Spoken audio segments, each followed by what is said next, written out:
नमस्कार दोस्तों, Alex horror story channel में आपका स्वागत है। यहाँ हम आपके लिए लाते हैं सच्ची रहस्यमय घटनाओं पर आधारित डरावनी कहानियाँ जिनसे आपका दिल दहल उठेगा। आज हम आपको सुनाने जा रहे हैं एक ऐसी कहानी जो राजस्थान के करौली जिले के एक छोटे से गांव से जुड़ी है। इस गांव में फैली हुई एक चुड़ैल की दहशत जो सालों से लोगों के दिलों में बसी हुई है। इस कहानी को सुनने के बाद आप भी यकीन करने लगेंगे कि कुछ कहानियाँ सिर्फ कहानियाँ नहीं होती बल्कि हकीकत में बदल जाती हैं। तो चलिए शुरू करते हैं। आज की कहानी एक चुड़ैल की कहानी है जो राजस्थान के पास बसे करौली जिले के पास एक छोटे से गांव सीनेट की है। गांव के लोग आज भी जब उस पुराने पीपल के पेड़ की तरफ देखते हैं तो उनकी आंखों में एक अजीब सी दहशत दिखाई देती है। वहाँ के बुजुर्गों का कहना है कि उस पेड़ के पास मत जाना, वहाँ कुछ है जिसे समझ पाना इंसानों के वश में नहीं है। लोग इसे बस एक पुरानी लोक कथा मानकर नजरअंदाज कर देते थे, लेकिन जिसने भी इस चेतावनी को नजरअंदाज किया वह कभी वापस नहीं लौटा, या फिर लौटने के बाद वह कभी वैसा नहीं रहा जैसा वह पहले था। गांव में एक कहानी बहुत मशहूर थी, चुड़ैल की कहानी कि कहते हैं चुड़ैल रात के अंधेरे में अपनी पहचान छुपाकर राहगीरों को अपना शिकार बनाती थी। जो भी इस रास्ते से गुजरता था वह उसकी नजरों से बच नहीं पाता था, पर आज की पीढ़ी इसे एक पुरानी अफवाह मानकर हंसी में टाल देती थी। यह सब तब शुरू हुआ जब गांव की एक लड़की शकुंतला ने इस कहानी को झूठ समझकर चुनौती दी। शकुंतला गांव के ही सरकारी स्कूल में पढ़ाती थी और अपने आत्मविश्वास और साहस के लिए जानी जाती थी। उसे यह सब कहानियां पुराने जमाने की दकियानूसी बातें लगती थीं। उसके लिए एक चुड़ैल की बात सिर्फ लोगों की बनाई हुई एक कहानी थी जिसे डराने के लिए गढ़ा गया था। एक दिन गांव के चौराहे पर एक बुजुर्ग बैठे हुए थे, आपस में चुड़ैल की कहानियां सुना रहे थे। शकुंतला जब वहां से गुजरती तो उसने उनकी बातों को सुनकर हंसते हुए कहा, यह सब मनगढ़ंत कहानियां हैं। आज की दुनिया में ऐसे अंधविश्वासों का कोई मतलब नहीं है।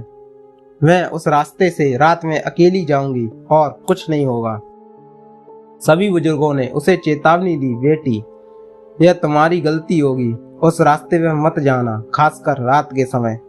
वहाँ जो है वह तुम्हारे सोचने से भी परे है। पर शकुंतला ने उनकी एक भी न सुनी। उसने तय कर लिया था कि वह रात में उसी रास्ते से गुजरेगी और सबको साबित कर देगी कि चुड़ैल जैसी कोई चीज नहीं होती है।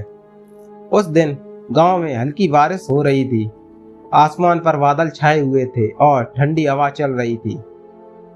शकुंतला शाम होते ही घर से निकली और उसी कुख्यात रास्ते की ओर चल पड़ी।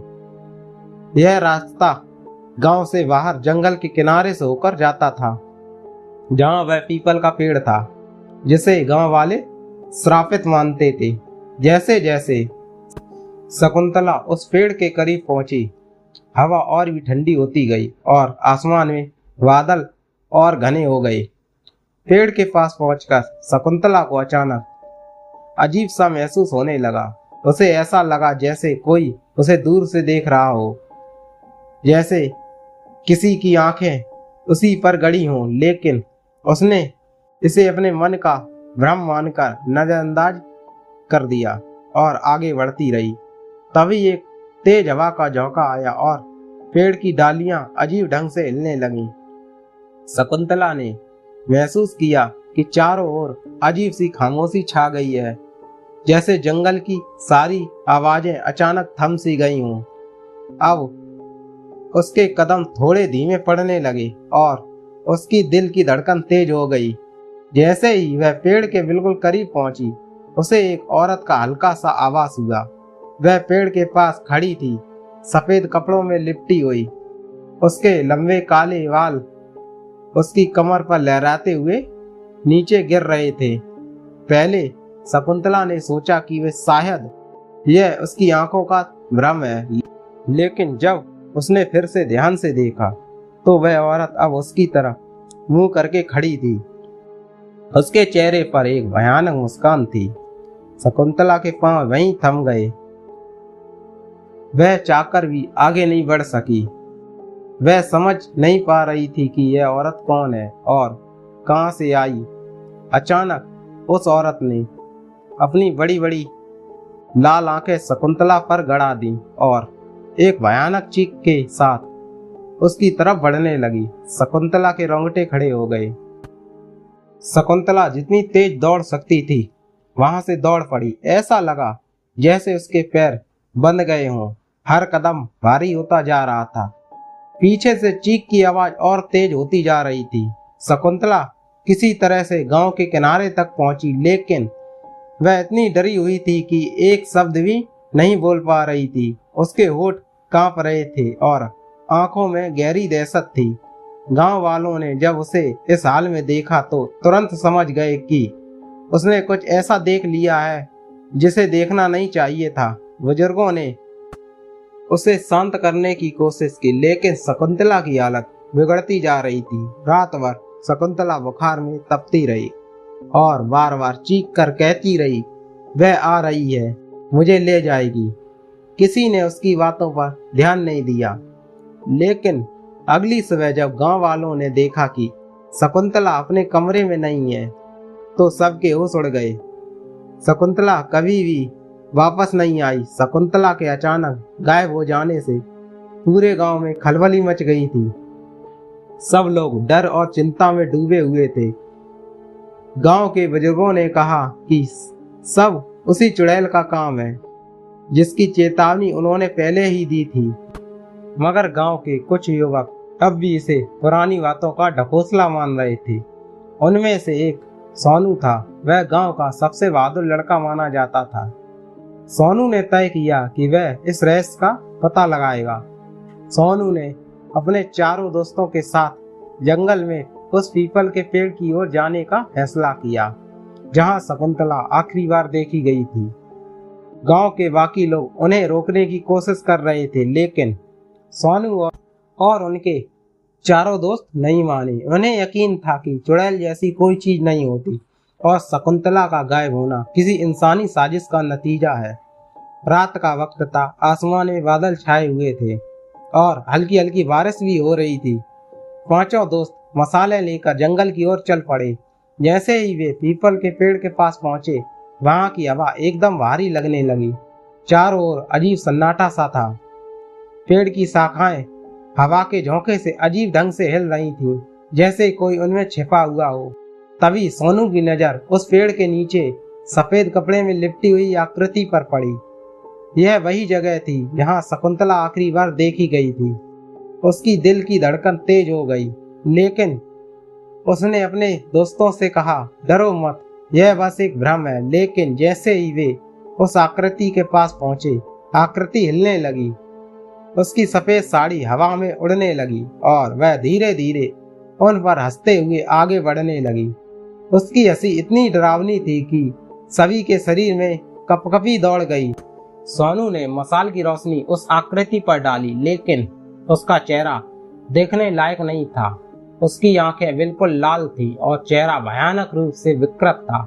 सोनू का दोस्त दीपक बहुत डर गया और वहां से भागने की कोशिश करने लगा, लेकिन जैसे ही उसने पीपल के पेड़ के पीछे से गुजरने की कोशिश की, उस चुड़ैल ने अपने लंबे नाखूनों वाले हाथ से उसकी ओर बढ़ाए और उसे पकड़ लिया। दीपक चीखने लगा, मुझे छोड़ दो, बचाओ बचाओ, लेकिन उसकी आवाज हवा में खो गई और दीपक की चीखें सुनकर बाकी दोस्त घबरा गए। उसे बचाने के लिए दौड़े, लेकिन चुड़ैल की ताकत इतनी ज्यादा थी कि दीपक उनके हाथों से छूटकर गायब हो गया। चुड़ैल ने उसे पेड़ के पीछे खींच लिया और फिर वहां घना अंधकार छा गया। अब वहां सिर्फ खून के धब्बे और दीपक की चीखें थीं, जो धीरे धीरे शांत हो गईं। सोनू और बाकी दोस्त डर के मारे बेतहाशा भागने लगे। वे समझ चुके थे कि इस जंगल में कुछ बहुत ही भयानक है। उनकी सांसें फूल रही थी और पैरों में जैसे जान ही नहीं रही थी। चारों ओर बस अंधेरा और मौत का सन्नाटा था। जैसे ही वे गांव की तरफ दौड़ रहे थे, उन्हें महसूस हुआ कि पीछे से कोई उनका पीछा कर रहा हो। वह चुड़ैल अब उनके पीछे थी और उसकी डरावनी हंसी हवा में गूंज रही थी। उसकी आवाज सुनते ही उनके पांव कांपने लगे और वे और तेज भागने लगे, लेकिन चुड़ैल की रफ्तार इंसानी ताकत से कहीं ज्यादा थी। उसने सोनू के दूसरे दोस्त रवि को भी पकड़ लिया। इस बार सोनू ने उसे बचाने की कोशिश की, लेकिन वह सिर्फ अपनी आंखों के सामने रवि को चुड़ैल के हाथ मौत के घाट उतरते ही देख सका। जब बचे हुए दोस्त किसी तरह गांव के वापस पहुंचे तो उनकी हालत बहुत खराब थी। वे पसीने में डूबे हुए थे और लगातार कांप रहे थे। गांव वालों ने जब यह देखा तो तुरंत बुजुर्गों को बुलाया। बुजुर्गों ने कहा, हमने तुम्हें पहले ही चेतावनी दी थी, लेकिन तुमने हमारी बात नहीं मानी। वह चुड़ैल अब तुम लोगों के पीछे है। अगर उसे नहीं रोका तो यह गांव खत्म हो जाएगा। सोनू ने कांपती आवाज में पूछा, वह कौन है? बुजुर्गों ने गहरी सांस ली और बोले, यह कहानी बहुत ही पुरानी है। कई साल पहले इस गांव में एक लड़की रहती थी जिसका नाम चमेली था। वह बेहद ही खूबसूरत और नेक दिल थी, लेकिन उसकी किस्मत बहुत ही खराब थी। गांव के ही जमींदार के बेटे ने उससे प्यार का नाटक किया और फिर उसकी हत्या कर दी। चमेली की आत्मा आज भी उस पेड़ के पास भटक रही है और वह किसी को भी चैन से नहीं जीने देती। अब गांव के लोग और सोनू के बचे हुए दोस्त समझ चुके थे कि इस समस्या का हल केवल चुड़ैल को शांत करने में ही है। उन्होंने गांव के सबसे पुराने मंदिर में पूजा का आयोजन किया ताकि उस आत्मा को शांति मिल सके। लेकिन क्या वाकई यह चुड़ैल की समस्या का अंत होगा या फिर गांव वालों को एक और खौफनाक रात का सामना करना पड़ेगा? सोनू और उसके बचे हुए दो दोस्त प्रमोद और पवन शिव मंदिर में पहुंचे। उनके शरीर कांप रहे थे और उनकी सांसें उखड़ रही थी। गांव के बुजुर्गों ने उन पर पानी छिड़का और उन्हें बैठने का इशारा किया। मंदिर के पुजारी पंडित श्याम सुंदर, जिन्होंने कई वर्षों तक गांव की देखभाल की थी, उन्हें शांत करने की कोशिश की। पंडित जी ने पूछा, तुमने जो कुछ भी देखा है उसे विस्तार से बताओ। हमें यह जानना होगा कि उस आत्मा को शांत कैसे किया जा सकता है। सोनू ने कांपते हुए अपनी पूरी बात बताई, कैसे चुड़ैल ने उनके दोस्तों को मारा और कैसे वे किसी तरह से अपनी जान बचाकर भागे। पंडित जी ने गहरी सांस ली और बोले, यह आसान नहीं होगा। जिस आत्मा की बात हो रही है वह वर्षों से इस गांव पर भारी है। यह चुड़ैल सिर्फ एक बदले की आग में नहीं जल रही, इसके पीछे कुछ और भी गहरा राज है। प्रमोद ने डरते हुए पूछा, तो फिर हम क्या करें? अगर वह हमें भी मार डालेगी? तो पंडित जी ने गंभीरता से कहा, हमें उसकी अतीत को खंगालना होगा। उसकी आत्मा को शांत करने का केवल एक ही तरीका है, उससे संबंधित सारी कड़वी सच्ची कहानियों को सामने लाना होगा। उसकी आत्मा को मुक्ति दिलाने गांव के पुराने रिकॉर्ड और कहानियों में पंडित जी ने एक प्राचीन पुस्तक निकाली। यह पुस्तक वर्षों पुरानी थी, जिसमें गांव की सभी महत्वपूर्ण घटनाओं और पौराणिक कथाओं का वर्णन था। किताब के पन्ने पीले पड़ चुके थे और उन पर लिखावट भी धुंधली हो चुकी थी, लेकिन उसमें लिखी कहानियां अब भी स्पष्ट थीं। उन्होंने एक पन्ना खोला और चमेली की कहानी पढ़नी शुरू की। चमेली की हत्या के पीछे जमींदार के बेटे की क्रूरता का वर्णन था। चमेली ने उसे सच्चा प्रेमी मानकर अपनी जिंदगी उसके नाम कर दी थी, लेकिन उसे मालूम नहीं था कि जमींदार का बेटा सिर्फ उसकी सुंदरता का भूखा था। एक दिन उसने चमेली को गांव के मंदिर में बुलाया और वहां उसके साथ जबरदस्ती की। जब चमेली ने विरोध किया तो उसने उसकी हत्या कर दी और उसके शरीर को जंगल में उसी पीपल के पेड़ के पास दफन कर दिया। चमेली की आत्मा ने तभी से बदला लेने का प्रण किया। उसने मरने के बाद से ही गांव में रहस्यमयी घटनाएं शुरू हो गईं। जो भी उस रास्ते से गुजरता उसे कुछ अजीबोगरीब महसूस होता। किसी का पीछा करते हुए कदमों की आहट, रात में चीखने की आवाजें और कभी कभी किसी का अचानक गायब हो जाना। पंडित जी ने बताया, यह आत्मा सिर्फ उस अन्याय का बदला लेना चाहती है जो उसके साथ हुआ, लेकिन समस्या यह है कि इसके पीछे और भी बड़ी शक्ति है। ऐसा लगता है कि किसी ने जानबूझकर इस आत्मा को शांत होने से रोक रखा है। हमें यह पता लगाना होगा कि इसके पीछे कौन है। गांव के पुराने जमींदार के बारे में पता करने पर यह मालूम हुआ कि उसकी मृत्यु भी अचानक और रहस्यमय परिस्थितियों में हुई थी। कहा जाता है कि वह रात को अपने महल में सो रहा था, जब अचानक एक चीख सुनकर वह जाग गया। उसने देखा कि एक सफेद साड़ी में लिपटी हुई औरत उसकी ओर बढ़ रही है। अगले दिन उसकी लाश उसके कमरे में पड़ी मिली, लेकिन उसके चेहरे पर गहरी घबराहट और डर की छाप थी। जमींदार के बेटे का क्या हुआ? वह अभी भी जिंदा था और अब वह एक बड़े शहर में रहता था। गांव के कुछ लोगों का मानना था कि उसने गांव को छोड़कर भाग जाने का निर्णय इस डर से लिया कि कहीं उसकी भी हत्या न हो जाए। सोनू और उसके दोस्तों ने ठान लिया कि वे शहर जाएंगे और जमींदार के बेटे से मिलेंगे। शायद वही इस रहस्य की चाबी हो। पंडित जी ने उन्हें आशीर्वाद दिया और कहा, ध्यान रखना, उस आत्मा की ताकत सिर्फ यहाँ ही नहीं, जहाँ भी चमेली का दर्द गया है वहाँ उसकी आत्मा का असर हो सकता है। सोनू, पवन और प्रमोद ने अगले दिन करौली शहर की ओर प्रस्थान किया। उनके दिलों में डर था, लेकिन उनके इरादे मजबूत थे। उन्होंने तय किया कि चाहे कुछ भी हो जाए, वे इस रहस्य का समाधान खोज कर रहेंगे। शहर पहुंचने के बाद उन्होंने जमींदार के बेटे विजय सिंह का पता लगाया। अब वह एक सफल व्यापारी बन चुका था और वह शहर के सबसे महंगे इलाके में रहता था। लेकिन सोनू और उनके दोस्तों को यह मालूम नहीं था कि विजय सिंह अपने ही डर और अपराध के बोध में जी रहा था। विजय सिंह के घर पहुंचकर तीनों ने उनसे मिलने की कोशिश की, लेकिन पहले तो वह उनसे मिलने के लिए तैयार नहीं हुआ। उसने कई बार कहने के बावजूद उसने मिलने का इनकार कर दिया। अतः सोनू ने जब उसे चमेली की कहानी का जिक्र किया, तब जाकर उसने उन्हें अंदर बुलाया। विजय सिंह का चेहरा एकदम सफेद हो चुका था, जैसे उसने कोई भयानक सपना देख लिया हो। विजय सिंह ने कांपती आवाज में कहा, तुम्हें यह कहानी किसने बताई? मैंने कभी किसी को यह बात नहीं बताई थी। सोनू ने गंभीरता से कहा, हम जानते हैं कि आप ही इसके पीछे हैं। अगर आप हमें सच्चाई नहीं बताएंगे तो गांव में और भी लोग मारे जाएंगे। विजय सिंह ने गहरी सांस ली और कहा, मैंने गलती की थी, चमेली को धोखा दिया, लेकिन मुझे यह नहीं पता था कि उसकी आत्मा मुझे अब तक सता रही है। मैं हर रात उसकी चीखें सुनता हूँ, वह मुझे सोने नहीं देती। मैंने सोचा था कि शहर में आकर मैं इससे बच जाऊंगा, लेकिन यह आत्मा मेरा पीछा कर रही है। विजय ने बताया कि उसके पिता ने एक तांत्रिक की मदद से चमेली की आत्मा को गांव के पीपल के पेड़ से बांध दिया था, ताकि वह सिर्फ उस इलाके में ही बंधी रहे। तांत्रिक ने उसे आत्मा को पूरी तरह मुक्ति नहीं दी, बल्कि उसे बुरी आत्माओं की दुनिया में फंसा दिया।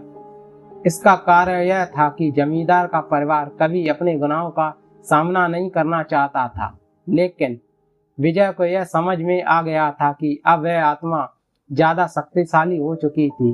वह सिर्फ गांव तक सीमित नहीं रही, बल्कि वह अब विजय तक भी पहुंच रही थी। सोनू ने कहा, हमें उस आत्मा को मुक्ति दिलानी होगी, लेकिन यह कैसे होगा? विजय ने कहा, उस तांत्रिक ने जो मंत्र पढ़ा था वह उस पीपल के पेड़ के नीचे दबा हुआ है। हमें उस मंत्र को नष्ट करना होगा और उसी स्थान पर जाकर आत्मा से माफी मांगनी होगी, शायद तभी वह शांत होगी। सोनू, प्रमोद और पवन और विजय ने गांव लौटने का निर्णय किया। अब उनके पास एक ही रास्ता बचा था, पीपल के पेड़ के पास जाकर उस तांत्रिक के मंत्र को नष्ट करना और आत्मा को मुक्ति दिलाना। लेकिन यह काम आसान नहीं होने वाला था। उन्हें इस बात का अंदेशा था कि चमेली की आत्मा इस बार और भी शक्तिशाली हो चुकी होगी और उन्हें यह नहीं पता था कि वह उनके साथ क्या करेगी। लेकिन उनके पास और कोई रास्ता भी नहीं था। गांव लौटते वक्त रास्ते में ही उन्हें कई डरावनी घटनाओं का सामना करना पड़ा। अजीब सी परछाई उनके आसपास मंडराती रहती थी। हर बार उन्हें ऐसा लगता था जैसे कोई उनका पीछा कर रहा हो। उनके दिलों में भय गहराता जा रहा था, लेकिन अब वह इस रास्ते में आगे बढ़ने के अलावा और कोई विकल्प नहीं था। सोनू, प्रमोद और पवन और विजय ने गांव की ओर वापसी का सफर शुरू किया। रास्ते भर विजय बहुत घबराया हुआ था। उसकी आंख में पिछले कई सालों की परेशानियां और डर साफ दिखाई दे रहा था। उसके दिमाग में लगातार वही सवाल घूम रहा था कि क्या सच में आत्मा उसे और बाकी लोगों को माफ करेगी। गांव में दाखिल होते ही उन्हें महसूस हुआ कि कुछ अजीब है। गांव के लोग अब पहले से भी ज्यादा डरे हुए थे। शकुंतला के गायब होने के बाद गांव में अजीब घटनाएं और भी बढ़ गई थीं। रात को लोगों के घरों के बाहर अजीब सी चीखें सुनाई देती थी। बच्चे रात को अचानक जाग जाते थे और रोने लगते थे।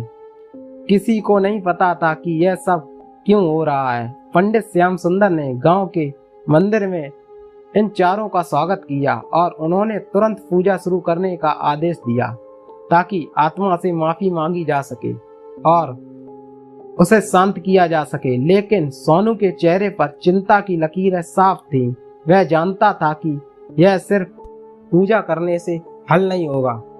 पंडित जी ने कहा, हमें तांत्रिक के मंत्र को नष्ट करना होगा और उसके लिए हमें पीपल के पेड़ के पास जाना पड़ेगा। लेकिन रात के अंधेरे में यह करना खतरे से खाली नहीं होगा। चुड़ैल की आत्मा अब और भी ज्यादा शक्तिशाली हो चुकी थी।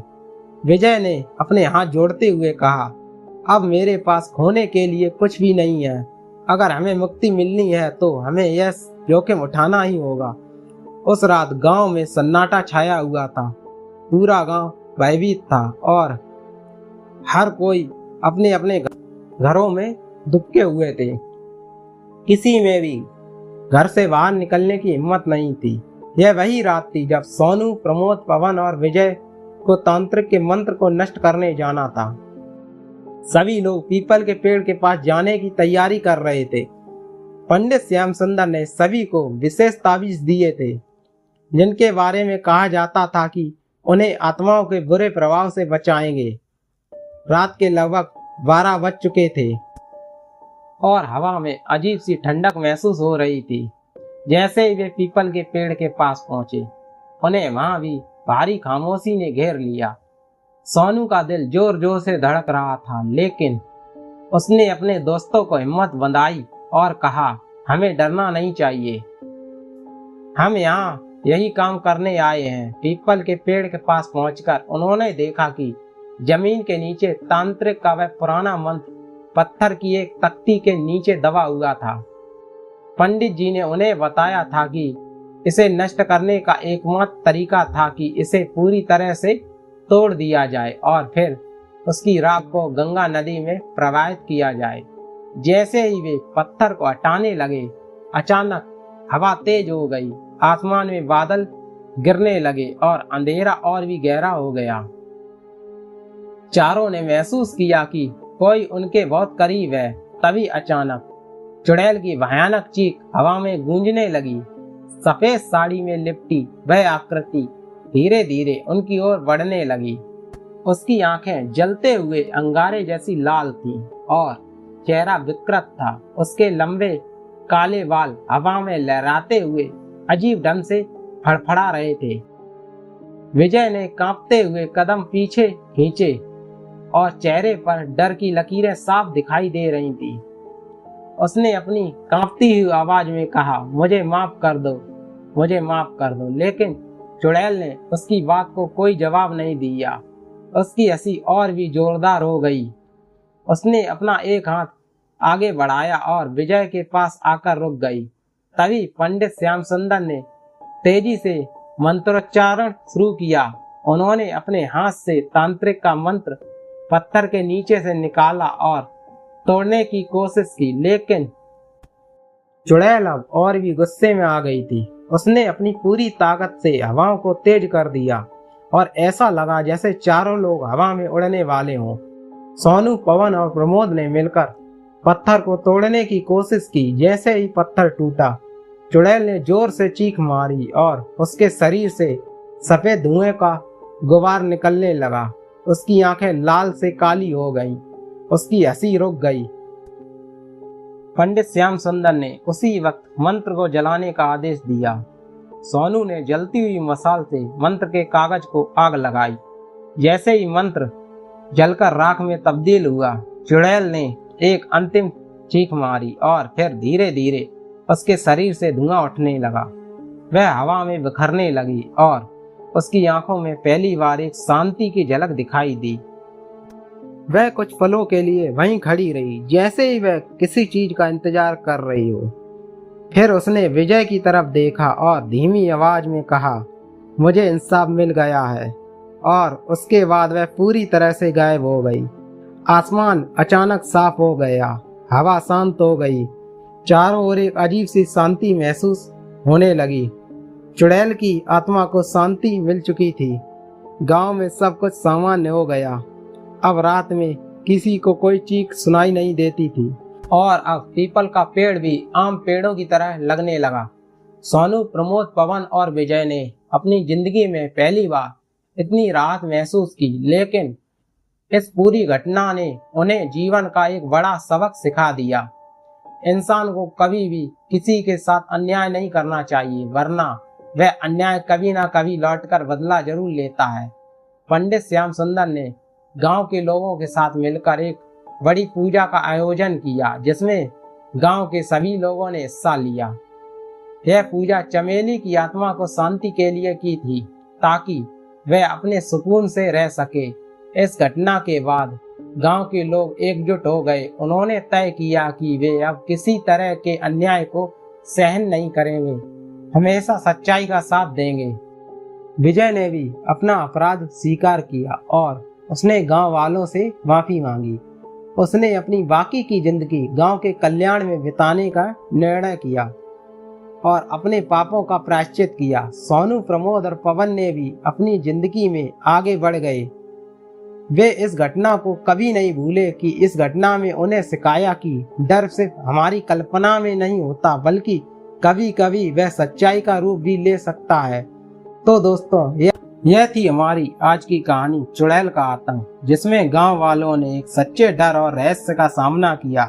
यह कहानी हमें याद दिलाती है कि अन्याय का अंत कभी भी अच्छा नहीं होता और कभी कभी जो दिखता नहीं है वह हमारे आसपास होता जरूर है। अगर आपको यह कहानी पसंद आई हो तो लाइक करें और दोस्तों के साथ शेयर करें और एलेक्स हॉरर स्टोरी चैनल को सब्सक्राइब करना ना भूलें। हम फिर मिलेंगे एक और रहस्यमयी और डरावनी कहानी के साथ। तब तक के लिए सतर्क रहें और ध्यान रखें कि हर कहानी में कुछ सच्चाई छिपी होती है।